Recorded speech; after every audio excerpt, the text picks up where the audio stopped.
আল্লাহ রাব্বুল আলামিন কোরআনের মধ্যে বলেছেন, ওমা ইয়ানতিকু আনিল হাওয়া ইন হুয়া ইল্লা ওয়াহয়ুন ইউহা।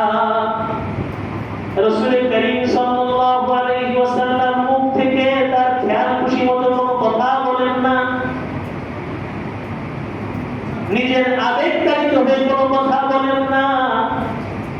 তিনি যেটাই মুখ থেকে বের করেন এটাই আল্লাহর পক্ষ থেকে সংবিধান, সেটাকেই মানতে হবে, সেটাই আল্লাহর পক্ষ থেকে ফরমান, এটা আল্লাহর পক্ষ থেকে ওহী,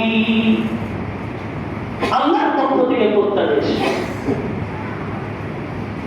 সুতরাং রাসূল করিম সাল্লাল্লাহু আলাইহি ওয়াসাল্লামের কথা, রাসূল করিম সাল্লাল্লাহু আলাইহি ওয়াসাল্লামের কাজ, এটা উম্মতের জন্য আদর্শ।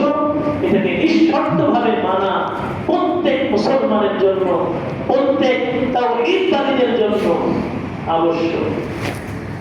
আর একটা গ্রুপের নাম, যারা তাওহীদবাদী, যারা নিজেদেরকে তাওহীদবাদী হিসেবে পরিচয় দেয়, এদের নাম দিয়েছে হিজবুত তাওহীদ। কি নাম দিয়েছে?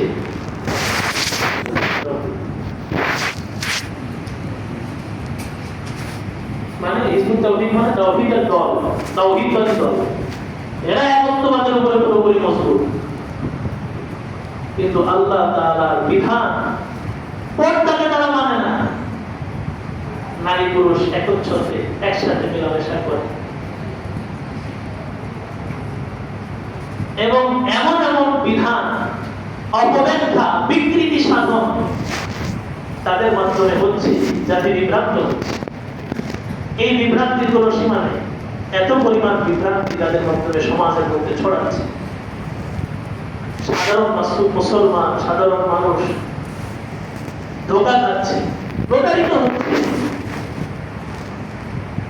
এবং এই ধরনের আঘাত এরা অনবরত ইসলামের উপরে করে যাচ্ছে বিভিন্ন রাসূলের কথার অবহেলা, কোরআনের বাণীর অবহেলা, এমনকি সাহাবায়ে কেরাম রিদওয়ানুল্লাহি তাআলা আলাইহিম আজমাইন পবিত্র চরিত্র মানুষের উপরে কালেমা দেব। এইভাবে করে রাসূলের আদর্শকে অবহেলা করছে। এই কথায় মুসলমান, নবী প্রেমী, তাওহীদবাদী, রাসূলের আদর্শের প্রেমিক যা, তাদেরকে দিল থেকে মানতে হবে। পৃথিবীতে সর্বপ্রথম প্রত্যেক বনি আদমের মধ্যে যার অবস্থান, মর্যাদার দিক থেকে, সম্মানের দিক থেকে